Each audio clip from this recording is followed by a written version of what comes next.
All morning, we've been digging into the stimulus bill that has been negotiated by the House and the Senate, yet to be passed, but it looks like they have come to a deal. And one aspect of this that we're just getting wind of, and this is according to Jeffrey Stein at the Washington Post, is a $17 billion program in the bill for industries critical to maintaining national security that was apparently primarily written to help Boeing. Now, why does that matter? Well, Boeing CEO went on television and indicated that actually they wouldn't even take the money if it came with a government equity stake. Let's go ahead and throw that graphic up on the screen.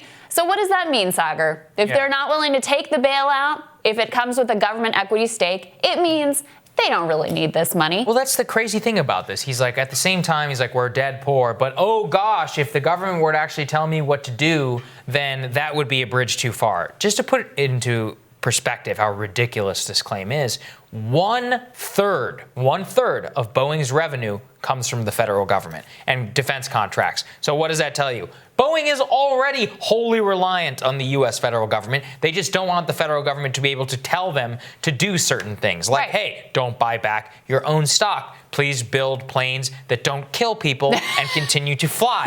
These are very basic requests that we have of our flagship airline company. And look, I love Boeing. I mean, I think Boeing is an iconic American company. To compete across the world, to project power, we need to be able to build wide-body aircraft. It is critical, which is why I care so much about they're only producing wide-body aircraft thing in America, not becoming a financialized powerhouse, and instead doing what they actually know how to do. And when it's ruled by these fools who care more about juicing their stock prices, juicing executive compensation, and creating fake profits from nothing, and not building planes, that's when I start to have a problem. Right, and these were some of the worst offenders in terms of, I mean, first of all, obviously well-documented problems with their ability to engineer airplanes that can fly. Yeah. So that happened. But in addition, they were some of the worst offenders in terms of taking that massive tax cut gift that they got from the Trump administration and just basically incinerating it because they engaged in this massive stock buyback program. And then when they had all these problems with the airplanes and the stock crashed, all that money just gone. Just like it just, like they lit it on fire, which leaves them then in a cash crunch so that when you face this crisis, they don't have any wiggle room, or at least that's what they say, until you want to attach any kind of conditions they don't like on the money. And then it's like suddenly, oh, we don't need it. But don't worry, the lawmakers aren't going to attach any significant strings to this. In fact, they're going to carve out a nice little $17 billion pool of money specifically written for Boeing to make sure that they don't suffer any kind of hardship and don't have the strings attached. To your point, it's true, they are critical to our national security. They are critical to our national security infrastructure. And as such, and with as much revenue as they get from the U.S. government, maybe it's not a crazy idea that the public should have a say in what's going on with this vital, essential industry. If the public pays 1/3 of your bills, then I think they should be able to have a say in how you govern yourself. And bail you out. And if they're going to bail you out, then they definitely get to have a say.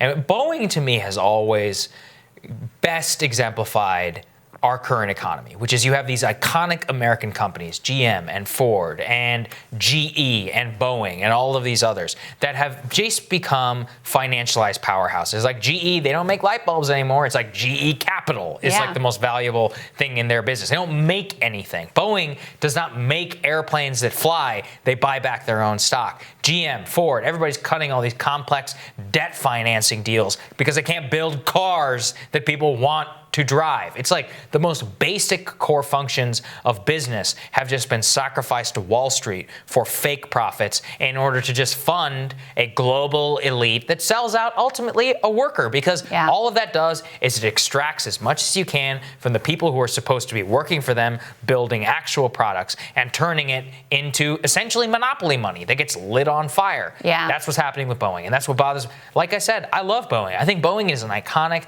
an American company company, and it's one of the most critical things to remaining competitive in the 21st century. But whenever they have chosen not to govern themselves properly, and when we rely on them so much, then maybe it's time that we start to have a say. Well, and here's the other question, is the CEO kind of said the quiet part out loud by admitting they don't really need the money. He even said we have a lot of options. Okay, well then why don't you exercise one of those options? Because there's a hell of a lot of Americans out there right now who have zero options. So why we're prioritizing you over them, I know exactly why we're prioritizing you over them. But it just makes you wonder how many other of these companies that are crying poor, that are saying that they're going to have to close their doors and lay off all their workers if the taxpayers don't pony up billions of dollars to keep them alive. How many of them really have a lot of other options that they could be exercising? The only way we would have found out, which doesn't look like it's going to occur now, is by attaching some of these more onerous strings and burdens that these companies do not want. Then see if they're still going to take the money. And I think you're going to find a lot of them singing a different tune. Well, for many of these companies, this is just an excuse to rob, basically. An excuse to get taxpayer money when the getting is good. That's what really bothers me about this whole thing, is we didn't use the one and only opportunity of leverage that we will ever have over some of these people in order to make them fundamentally change their business practices. And I just don't see it changing. I mean, right now, the Senate is poised to agree to that $2 trillion deal and then go away until April 20th. They're going to adjourn. 3.5 weeks. I mean, what if there's another financial crisis? What if they need to come back? What if, I mean, who knows, right? And they all just want to get out of town. Maybe some of them are going to self-quarantine. It's just the height of hypocrisy. It's exactly what I predicted. They're going to pass one thing, pat themselves on the back, get the hell out of town, follow up payments, follow up money, all that other stuff. Forget about it. Okay? Right. And if it does happen, it'll be mealy mouths, it'll be nothing. And who suffers?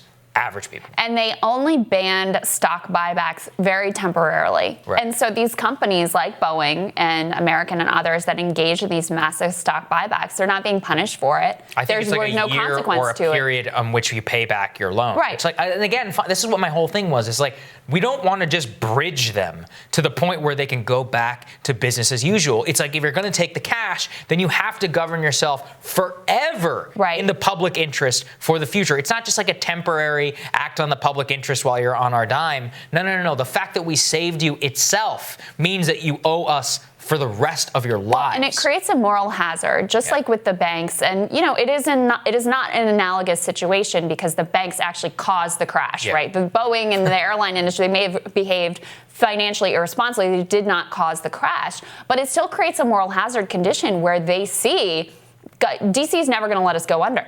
So they'll take on all kinds of risks. They'll engage in this kind of, irresponsible behavior, just propping up their shareholders over investing in their company and innovation in their workers. And there's no consequences because they know when the chips are down, if they come to Washington and say, pretty please, we need some money, they're going to get it like that. They always do. They always do. All right. We'll have more Rising for you after this.